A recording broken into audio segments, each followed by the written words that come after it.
कतिजना वचन सुन्न तयार हुनुहुन्छ? अलिकति मात्रै भोकाइकोहरू चाहिँ कतिजना हुनुहुन्छ? हात कतिजना उठाउनु हुन्छ जस्तो लाग्छ? निकै भोकाएर आउनेहरूको एकचोटि हात उठेर हेर्न चाहन्छु। हालेलुया, प्रभुलाई धन्यवाद होस्। कतिपटक चाहिँ हामीले यसो भन्दा उठाइहाल्छौँ कि हामीलाई यस्तो लाग्छ उठाएन भने मान्छेले मलाई भन्छ यो चाहिँ हामीले उठाउनु त उठाउँछौँ र सुन्छौँ पनि फेरि बाहिर जाने बित्तिकै बिर्सिहाल्छ।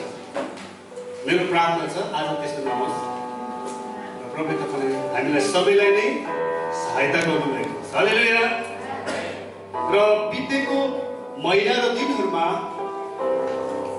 मलाई प्रभुले एउटा कुरा भन्दै हुनुहुन्थ्यो, निरन्तर भन्दै हुनुहुन्छ र त्यो कुरा के हो म आज तपाईँलाई बताउनेछु। हामीहरू सबैको जीवनमा चाहिँ परमेश्वरको मार्गदर्शन छ।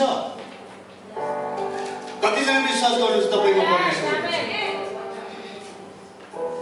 रोमीको किताबमा, यूहन्नाको किताबमा, बाइबलको सुरुदेखि अन्त्यको किताबमा भनिएको छ प्रभु पवित्र आत्माको रूपमा हामीहरू भित्र हुनुहुन्छ।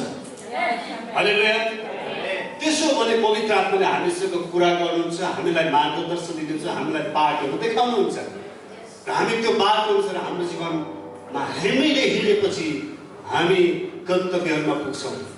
हामी जीवनको गन्तव्य, जीवन पुग्नुपर्ने ठाउँ, हाम्रो यात्राको टुङ्गिने ठाउँमा हामी पुग्छौँ। हालेलुया। त्यसकारण म तपाईँलाई आज भिजनको बारेमा बताउन चाहन्छु, दर्शनको बारेमा। तपाईँले टाइटल देखिसक्नु भएको छ, दर्शन भनेको के हो अथवा भिजनको विषयमा। सबै मानिसको जीवनमा एउटा न एउटा भिजन हुन्छ। भिजन बेगरको मान्छेहरू हुँदैन यो संसारमा। भिजन बेगरको मान्छेहरू कि त उनीहरू असफल हुन्छन् कि त उनीहरू बाँच्न सक्दैनन्।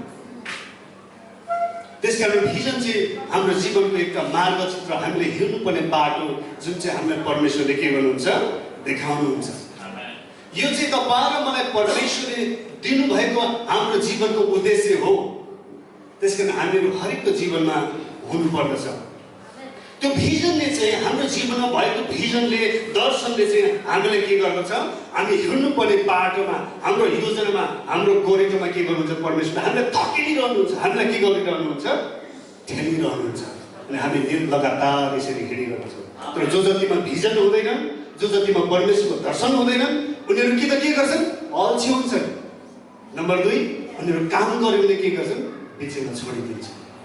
किन उनीहरूको जीवनमा हिँड्ने बाटो कहाँ पुग्ने हो, जिन्दगीमा के गर्नुपर्ने हो, मेरो जीवनको लक्ष्य र उद्देश्य के हो भन्ने कुरा स्पष्ट नभएकोले मानिसहरू कि त अल्छी भएर दिन काट्छन् कि त मान्छेहरू के गर्छन्, हिँड्दै हिँड्दै छोडिदिन्छन्। अलिकति पसिना आएर थाकिहाल्छन्, अब गर्दिनँ भनेर उनीहरू थाकिहाल्छन्।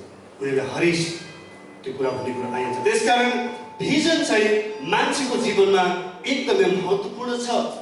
तपाईँको जीवनमा पनि महत्त्वपूर्ण छ, हरेकको जीवनमा महत्त्वपूर्ण छ।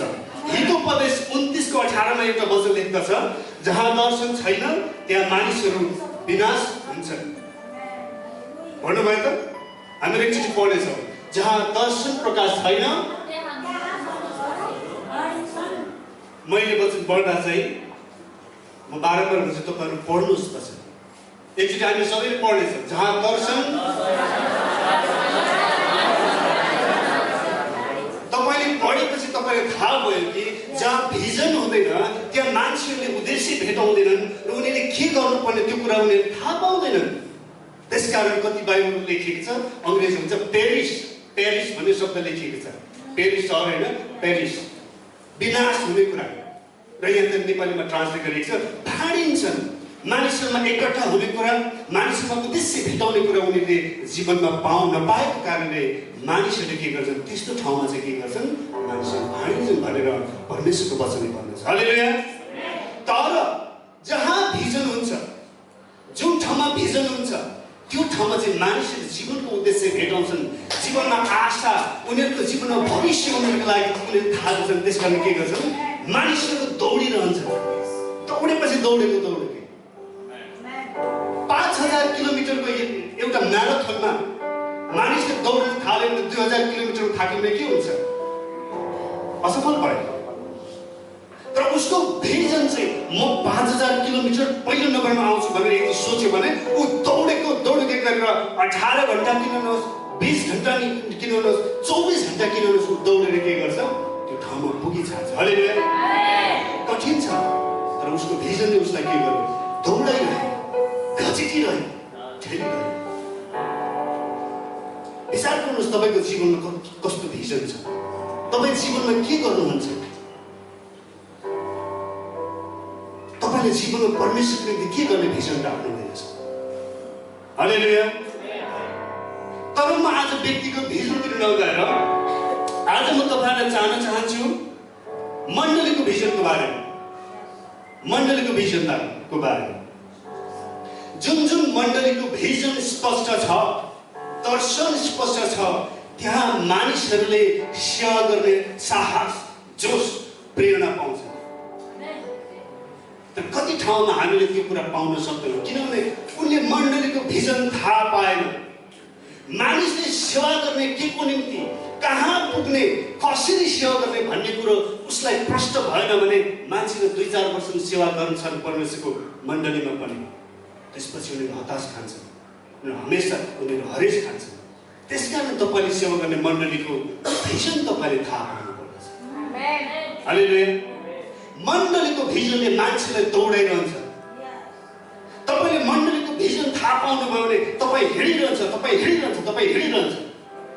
तपाईँले फर्नाले यता नजान्छ, फर्नाले यता जाऊ भन्न तपाईँ जान्नु, किन तपाईँको भिजनले तपाईँलाई परमेश्वरको मण्डलीमा दिनुभएको, परमेश्वरले दिनुभएको मण्डलीप्रति दिनुभएको भिजनले तपाईँलाई धक्किरहन्छ। हालेलुया। स्वीकार गर्नुहुन्छ? हालेलुया। त्यसकारण जुन ठाउँमा एउटा झुन्डमा मण्डलीमा भन्नु परमेश्वरको भिजन दर्शन स्पष्ट भएन भने चाहिँ मानिसहरू के गर्छन्, भजनमा भन्छ नि भाडिन्छ। जसले जे पनि गर्न मन लाग्छ त्यही गर्न चाहन्छ। तर परमेश्वरको भिजनले परमेश्वरको छोराछोरीहरूलाई पनि अनुशासनमा राख्ने, आफ्नो उद्देश्यमा फोकस भएर तपाईँको जीवनको फोकस के हो त? हामीले नेपाल जानुपर्ने ठाउँमा ट्याक्सीबाट गएर ल मलाई जुमेरा बिच पुर्याइदियो भन्यो भने तपाईँले जुमेरा बिचै पुर्याउँछ। तपाईँ पुग्नुपर्ने चाहिँ एयरपोर्ट हो, एयरपोर्टमा तपाईँले प्लेन चढेर जानुपर्ने। हेर्नुहोस् त, तपाईँले ढिलो हुन्छ फर्केर। त्यसै कारण हामीले हाम्रो जीवनमा परमेश्वरको भिजन, परमेश्वरले दिनुभएको दर्शन हामीले थाहा गर्नुपर्दछ। आज म तपाईँलाई हाम्रो मण्डलीको भिजनहरूको बारेमा बताउनेछु। हाम्रो मण्डलीको भिजन यी कुराहरू हामीले सबैले पढेछौँ। नम्बर 1 सुसमाचार प्रचार गर्ने, नम्बर 2 नम्बर 3 अब यो हेर्दा त केही शब्दहरू हुन् नहुन् तपाईँ लाग्न सक्छ, तर त्यो शब्दमा परमेश्वरले दिनुभएको ठुलो योजना, परमेश्वरको सेवाको विस्तृत खाका, परमेश्वरका दासहरूभित्र राखिदिनुभएको मार्गचित्र, पिक्चर यी शब्दमा प्रभुले दिनुभएको छ। त्यसकारण तपाईँले हाम्रो मण्डलीको, तपाईँले सेवा गर्ने मण्डलीको, तपाईँ उपस्थित हुने मण्डलीको भिजन चाहिँ तपाईँले थाहा पाउनु पर्दछ। हालेलुया। म आज तपाईँहरूलाई पहिलो नम्बरको विषयमा सुसमाचार प्रचार गर्ने, इभान्जलाइज गर्ने, इभान्जलिजम के हो भन्ने विषयमा अथवा कसरी गर्ने भन्ने विषयमा, यो कस्तो दर्शन हो भन्ने विषयमा म तपाईँलाई थोर बहुत बताउन चाहन्छु। र आउने केही हप्ताहरूभित्र कन्टिन्यू नभएर बिचमा केही ब्रेक होला, र आउने केही हप्ताहरूसम्म मैले पोइन्ट वाइज यी विषयमा तपाईँहरूलाई हाम्रो बिचमा म यस विषयमा बताइदिन्छु। हालेलुया। त्यसकारण मत्ती 28:19-20 पढौँ हामी। मत्ती 28:19-20 हाम्रो साथी सबैले पढ्नेछौँ। यसकारण जाओ र सबै देशका जातिहरूलाई चेला बनाऊ,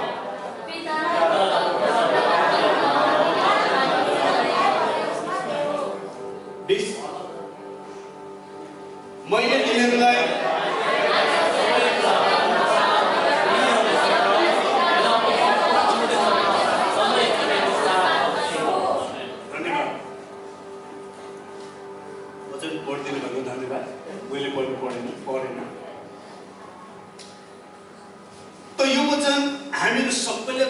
मण्डली जानेहरूलाई अलिकति सेवाकाई बुझेकोहरूलाई चाहिँ यो वचन थाहा छ। तर यो वचन विश्वका हजारौं लाखौं मानिसहरूलाई एउटा दर्शनको रूपमा प्रभुले दिनुभएको छ।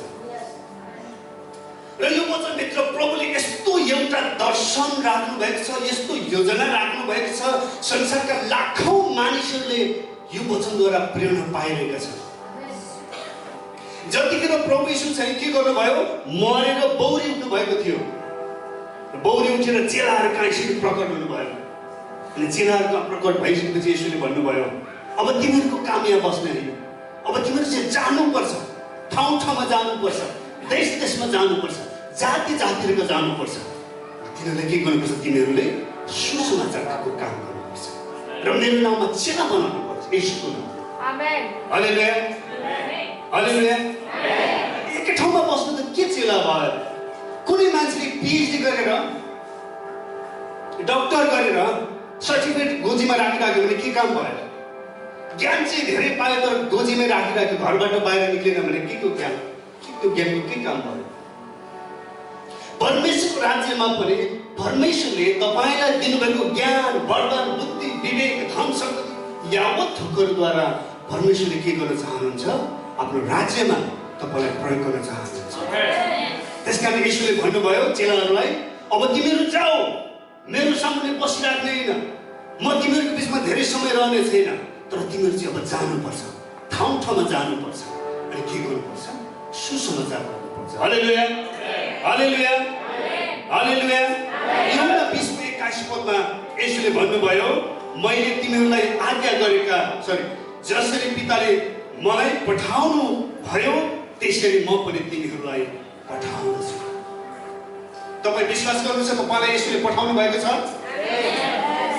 तपाईँले विश्वास गर्नुहुन्छ तपाईँलाई यीशुले जाऊ भनेर भन्दै हुनुहुन्छ? त्यसो भए तपाईँ आजदेखि अब जानु पर्दछ, मानिसहरूका तपाईँ जानु पर्दछ र मानिसलाई भन्नु पर्दछ, मलाई त प्रभुले क्षमा गर्नुभयो, म त पहिले त यीशुलाई चिन्दिन थिएँ, म उहाँलाई विरोध गर्थेँ, मैले उहाँलाई धुत्कार्थेँ, उहाँलाई तिरस्कार गर्थेँ, तर हेर्नुहोस् त मेरो आज हृदय बदलिएको छ, म आज यीशुलाई प्रेम गर्छु। यदि तपाईँले यीशुलाई प्रेम गर्नुभयो भने, यीशुलाई विश्वास गर्नुभयो भने तपाईँले क्षमा पाउनुहुन्छ, तपाईँले जीवनको आशा भेटाउनुहुन्छ र तपाईँले प्रभुले के गर्नुहुन्छ? एउटा नयाँ उत्साह, आनन्दको जीवन दिन चाहनुहुन्छ अनि तपाईँले अनन्त जीवन पाउनुहुन्छ भनेर हामीले भन्नु पर्यो, हामीले भन्नु पर्यो त्यसो। हालेलुया। हालेलुया। त्यसकारण यीशुलाई विश्वास गर्नेहरूलाई, यीशुलाई जसले विश्वास गरेका छन्, उहाँलाई पछ्याएका छन्, यीशुले उनीहरूलाई यो आज्ञा दिनुभएको छ, अब हामी चाहिँ मानिसहरूको जानुपर्ने, मानिसहरूलाई सुसमाचार बताउनु पर्ने। के हो सुसमाचार? हामीसँग फाउन्डेसन कोर्स छ, फाउन्डेसनको कोर्स भनेको छ सुसमाचार चाहिँ के हो? एउटा असल समाचार हो जसले चाहिँ जीवनमा आनन्द ल्याउँछ, जसले चाहिँ जीवनमा मुक्ति ल्याउँछ, पाप क्षमा गर्छ। त्यो चाहिँ येशू ख्रीष्ट हाम्रो पृथ्वीमा हामी जस्तै भएर आउनुभयो। हालेलुया। हाम्रो पापको निम्ति कृष्ण मर्नुभयो, रोग गाउनुभयो, मारिनुभयो, गाडिनुभयो, 3 दिन 3 वर्ष बौरी हुनुभयो। आज उहाँलाई तपाईँले विश्वास गर्नुभयो भने तपाईँको जीवन बदलिन्छ, तपाईँको जीवन बदलिन्छ भने तपाईँलाई मैले आज भन्नुपर्छ। यो भन्ने आज्ञा चाहिँ, यो भन्नुपर्ने दायित्व चाहिँ कसलाई दिनुभएको छ? हालेलुया। हालेलुया। तर एउटा समस्या छ, हामीहरू धेरैजनाले विश्वास गरेका छौँ तर संसारमा थोरै मानिसहरू सुसमाचारको काम गरेका छन्। यो सत्य हो, यो तितो सत्य हो। धेरै मानिसहरूले यसको बारेमा सुनाउन कि त डराउँछन्, कि त धप मान्छन्, कि त लाज मान्छन्, कि त अप्ठ्यारो मान्छन्। कहिले कि हामी हिंसाबोध गर्छौँ, मलाई मान्छेको बिचमा निकालिदिने पो हो, मेरो घिर्ला पो गर्ने हो, मलाई के भन्छ उडाइ पो दिने हो। दुष्टले मान्छेको जीवन, विश्वासको जीवन यस्ता कुराहरू हालिदिन्छन् अनि उसको जीवनमा पाएको मुक्ति चाहिँ उसले घुम्साइरहन्छ अनि मरेर जान्छ। उसले त्यो काम गर्न सकेन। हामी चाहिँ त्यस्तो गर्नु भएन। प्रभुले हामीलाई के गर्नुभएको छ? तिमी चाहिँ अब जाने हो, तिमी चाहिँ सुसमाचार बताउने हो, तिमीले पाएको मुक्तिहरूलाई बताउने हो, तिमीले पाएको क्षमादानहरूलाई बताउने हो। हालेलुया। हामी तयार छौँ? प्रभु धन्यवाद।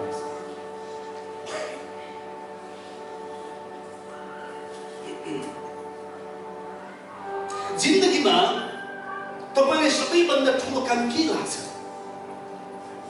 धेरै मान्छेको जीवनमा घर बनाउने, सम्पत्ति जोड्ने, अथवा चाहिँ ठुलो जागिर खाने, अथवा चाहिँ राम्रो व्यक्तिसँग विवाह गर्ने, अथवा चाहिँ विद्वान हुने, अथवा ठुलो पास्टर हुने, प्रचारक हुने लगायतका जीवनको उद्देश्य हुन्छ। तपाईको जीवनमा के छ एकचोटि विचार गर्नुहोस्। अहिले नै भन्नुहोस्, पवित्र आत्मा मेरो जीवनको उद्देश्य के हो मलाई बताइदिनुहोस्। हामी एउटा पद पढ्नेछौँ, भजन सङ्ग्रह 49:8 अनुसार हामी सबैले पढ्नेछौँ। जीवनको मोल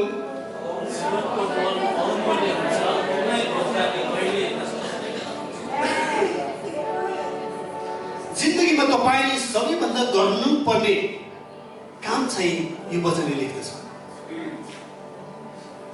मानिसले जस्तो सुकै जिन्दगीमा काम गर्न सके तापनि सबैभन्दा ठुलो काम चाहिँ म तपाईँलाई आज भन्न चाहन्छु, मानिसको आत्मा बचाउनु। हालेलुया।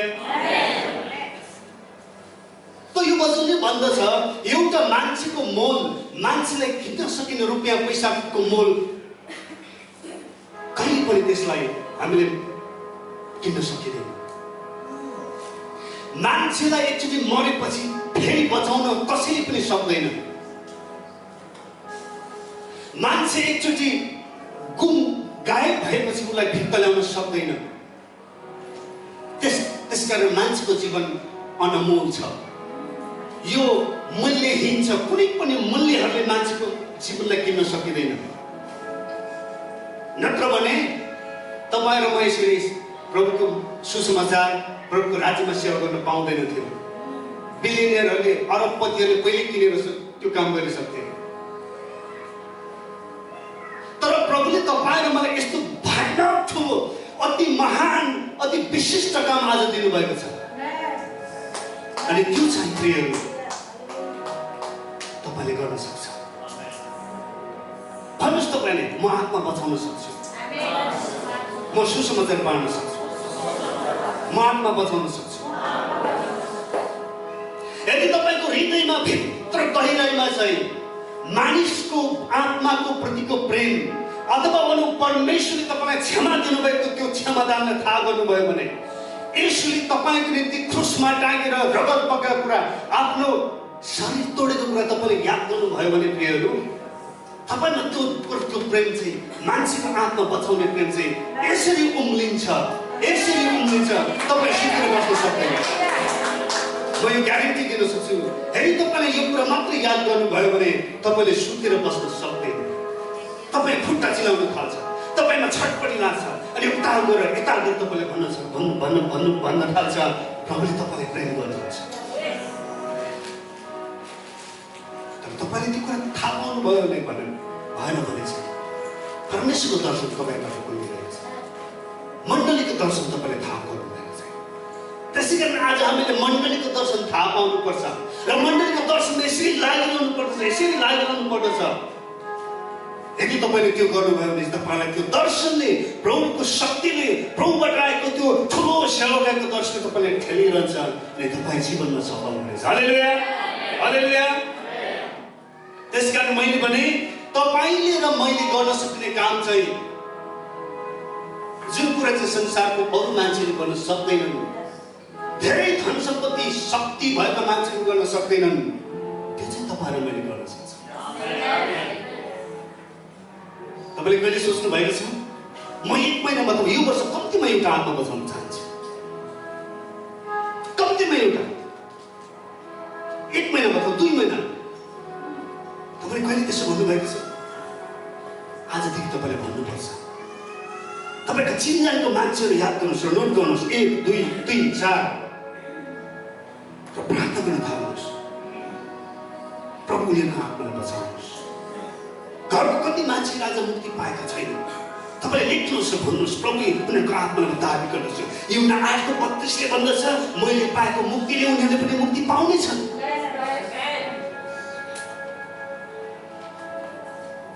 तपाईँ त्यो काम गरेन भने चाहिँ तपाईँको जीवनबाट प्रभुले गर्नु खोज्नु भएको दिनुभएको दर्शन चाहिँ अधुरै हुन्छ। हालेलुया हालेलुया। त्यसै कारण तपाईँले गर्न सक्ने काम प्रियहरू, हामीले गर्न सक्ने काम, हामी जस्तो साधारण मानिसहरूलाई प्रभुले एउटा भयानक ठुलो संसारले गर्न नसकिने काम आज हामीलाई दिनुभएको छ र त्यसकारण त्यो प्रभुले हामीलाई शक्ति दिनुभएको छ। यूहन्नाको एफिसीको किताबमा भन्दछ उहाँभित्र हामीभित्र बास गर्नुहुन्छ पवित्र आत्मा। तपाईँले एक पाइला चाल्यो भने पवित्र आत्मा तपाईँले दुई पाइला चाल्नु। हालेलुया हालेलुया। तर तपाईँ हामीले यो गर्नु पर्यो। यो चाहिँ एकदमै जरुरी, अर्जेन्ट भन्छ नि, अर्जेन्ट। कसैको मृत्यु भइरहेछ हस्पिटलमा, एकदमै आफ्नै मान्छे, कति जरुरी छ त्यहाँ। तपाईँ सारा थोक छोडेर त्यहाँ जानुपर्छ। त्यस्तै अर्जेन्ट छ। आज तपाईँ र मलाई प्रभुले यो काम दिनुभएको छ। आज हामीले मानिसलाई सुसमाचार भन्नुपर्ने कुरा, प्रभुको प्रेम पाउनुपर्ने कुरा। हालेलुया। त्यसकारण म तपाईँलाई आज भन्न चाहन्छु, हामीले कम्तीमा मानिसहरूको आत्मालाई, हामीले कोही मान्छे भेट्दा पहिलो हामीमा एउटा थिङ्किङ हुनु पर्यो कि सोच हुनु पर्यो, यो मान्छेको आत्माले मुक्ति पाइन्छ कि छैन। हाम्रो धेरैजना चाहिँ नेपालीहरूको जक्सन बर्दुबईमा जान्छौँ, गएर यसरी जान्छौँ मेट्रोमा भेटेर, अनि हामी चाहिँ यता जान्छौँ मण्डली, उनीहरू चाहिँ उता जान्छ। हेर्नुहोस्, हामीले भन्नु पर्यो मण्डली आउनुहोस्, प्रभुले तपाईँलाई प्रेम गर्नुहुन्छ। यदि तपाईँले विश्वास गर्नुभयो भने तपाईँले पाप क्षमा पाउनुहुन्छ। तपाईँले जुन आनन्द पाइरहेको छ त्यो आनन्दको लागि उनीहरू गएका हुन् त। मानिसहरू संसारमा आनन्दको लागि विभिन्न ठाउँमा धाइरहेका छन्, खुसीको लागि कतै पनि पाएका छैन। एउटै ठाउँ छ खुसी पाउने, आनन्द पाउने चाहिँ परमेश्वरको घर हो, मण्डली हो, परमेश्वरको उपस्थिति। हालेलुया। यसको हामीले भन्नु पर्यो, एकचोटि भनेर भएन, दुईचोटि भनेर, 10 चोटि भनेर, कन्टिन्यू डेली लगातार हामीले भन्न सक्नुपर्छ। यदि त्यो कुरा गर्नको लागि चाहिँ तपाईँले मण्डलीको दर्शन थाहा पाउनुहुन्छ। आफ्नो जीवनको लक्ष्य, जीवनले हिँड्नुपर्ने बाटो, गोरेटो तपाईँले यसरी कहाँ पुग्नु पर्यो तपाईँले त्यो थाहा गर्नुपर्छ। त्यसकारण म आज तपाईँलाई भनिरहेको छु, तपाईँ र मलाई चाहिँ सुसमाचार बाँड्नको निम्ति, प्रभुको राज्य विस्तार गर्नको निम्ति कतिपय मानिसहरू यसरी पनि सोच्छन्, यो सुसमाचार गर्ने चाहिँ नम्बर 1 पुलपिटबाट मात्रै हो प्रचार गर्ने, नम्बर 2 प्रभु पास्टरहरू